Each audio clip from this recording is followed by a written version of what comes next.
500 ವರ್ಷಗಳ ಹಿಂದೆ ಹಿಂದೂ ಕುಶ್ ಪರ್ವತ ಪ್ರದೇಶಗಳಲ್ಲಿ ನಮ್ಮ ಹಿಂದೂ ಬಾಂಧವರು ಹಬ್ಬ ಹರಿದಿನಗಳನ್ನ ಮಾಡ್ತಾ ಸುಖ ಶಾಂತಿ ನೆಮ್ಮದಿಯಿಂದ ಜೀವನ ಮಾಡ್ತಾ ಇದ್ರು. ಆದ್ರೆ ಇವತ್ತು ಆ ಹಿಂದೂ ಕುಶ್ ಪರ್ವತಗಳಲ್ಲಿ ಹಬ್ಬ ಹರಿದಿನಗಳನ್ನ ಮಾಡೋದಕ್ಕೆ ಒಬ್ಬನೇ ಒಬ್ಬ ಹಿಂದುವು ಕೂಡ ಉಳಿದುಳಿದಿಲ್ಲ, ಬದುಕಿಲ್ಲ. ಇವತ್ತು ಎಲ್ಲ ರಾಜ್ಯಗಳು ಕೂಡ ಎಲ್ಲ ಪ್ರದೇಶವೂ ಕೂಡ ಇಸ್ಲಾಮಿಕ್ ಕಂಟ್ರಿ ಆಗಿದೆ.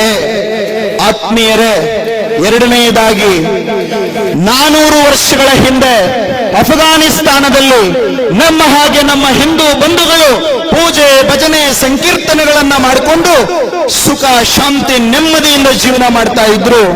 ಆದರೆ ಇವತ್ತು ಅಫ್ಘಾನಿಸ್ತಾನದಲ್ಲಿ ಪೂಜೆ ಭಜನೆ ಮಾಡೋದಕ್ಕೆ ಒಬ್ಬನೇ ಒಬ್ಬ ಹಿಂದುವೂ ಉಳಿದಿಲ್ಲ.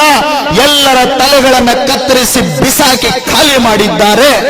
ಆತ್ಮೀಯ ಹಿಂದೂ ಬಾಂಧವರೇ, 100 ವರ್ಷಗಳ ಹಿಂದೆ, 100 ವರ್ಷಗಳ ಹಿಂದೆ ನಮ್ಮದೇ ದೇಶದ ಭಾಗವಾಗಿದ್ದ ಪಾಕಿಸ್ತಾನದಲ್ಲಿ ಹಿಂದೂಗಳು ಪೂಜೆ ಭಜನೆ ಸಂಕೀರ್ತನೆಗಳನ್ನ ಮಾಡ್ತಾ ಇದ್ರು, ಸುಖ ಶಾಂತಿ ನೆಮ್ಮದಿಯಿಂದ ಬದುಕ್ತಾ ಇದ್ರು. ಆದ್ರೆ ಇವತ್ತು ಅಲ್ಲಿ ಪೂಜೆ ಭಜನೆ ಸಂಕೀರ್ತನೆಗಳನ್ನ ಮಾಡೋದಕ್ಕೆ ಯಾವ ಹಿಂದೂಗಳು ಉಳಿದಿಲ್ಲ.